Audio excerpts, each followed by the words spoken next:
ஓம் சாந்தி.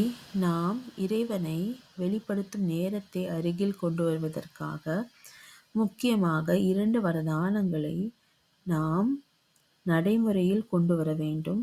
ஒன்று, நாம் வார்த்தைகளின் மூலம் சேவையில் இருக்கும் பொழுது சுப சிந்தனையுடன் கூடிய உள்ளுணர்வை வைத்துக்கொள்ள வேண்டும்.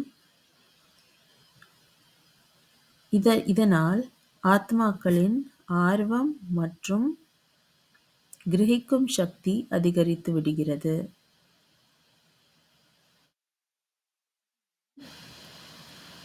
சேவையில் வெற்றி கிடைத்து விடுகிறது.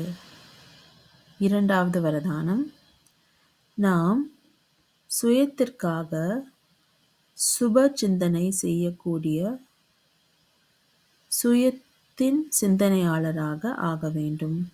நாம் சுயத்தினுடைய சிந்தனையாளராக ஆகிவிட்டோம் என்றால் மாயாவின் பாதிப்பு மற்றும் மனிதர்கள் வைபவங்களின் கவர்ச்சியில் இருந்து பாதிப்பு மற்றும் மற்றவர்களுடைய குறை குற்றங்களின் உடைய பாதிப்பு, இவை அனைத்தும் இல்லாமல் போய்விடும். ஆகையால் நாம் பரமாத்மாவை பிரத்யட்சம் செய்ய முடியும்.